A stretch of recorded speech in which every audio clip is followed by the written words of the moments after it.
Hi everyone, it's Macy, and it is 19 years later. Things have changed for me, and that's okay. I feel the same. I'm on my way, and I say. For those of you who don't know what I'm talking about, a week ago today was September 1st. That is the day that the Hogwarts Express leaves from King's Cross Station and goes to Hogwarts. Every year, Potterheads from around the world go to King's Cross Station or just stay at home and celebrate this amazing day. But this year in particular was a very, very special occasion. It is now 19 years later. That means it is the end of the Harry Potter timeline. I know what you are thinking, what about the Cursed Child? I myself don't consider the Cursed Child canon because it is not written by J.K. Rowling herself. So for this special occasion, I want to look back at the epilogue because that was written by J.K. Rowling. I never got to review the Harry Potter books on this channel because at the time of me reading the books, I didn't have this channel. So, if for some reason you have not read the Harry Potter books, then this is a spoiler warning. Please don't continue if you haven't, because it's all spoilers from here. Everything is spoilers. This was your warning. Bye, non-spoiler people.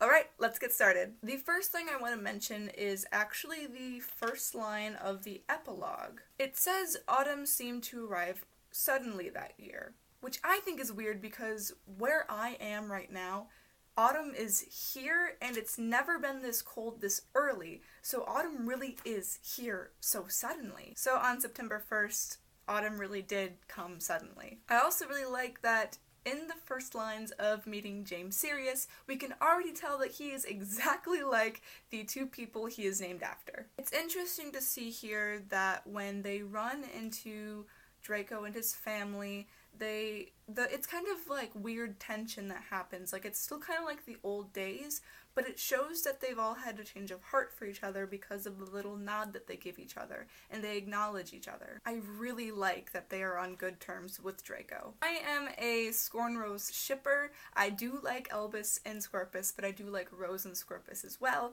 But the reason why I like Scorbus so much is just because of this dialogue that Ron has when he's talking about beating Scorpus in every test. We also learn in this that Rose is just as smart as Hermione, and that is amazing. Also, Ron says that he doesn't want her to get too friendly with him, and he's like, because he says that, like, Granddad Weasley would never forgive you if you married a pureblood. Like, that I think it's really funny when James is trying to get a huge reaction out of them when he tells them about Victoria and Teddy, and then he doesn't get a huge reaction, so then he's like kind of confused. I really like that they mentioned Neville, and Ginny wanted to give Neville their love and stuff like that, because I love Neville so much, and he was such an important character to the series, and I'm really glad that they are still in contact with Neville. A lot of stuff happens in the last few pages between Albus and Harry, and I do think that this scene just shows that Harry really is a good dad and wants to be a good dad to Albus and James and Lily.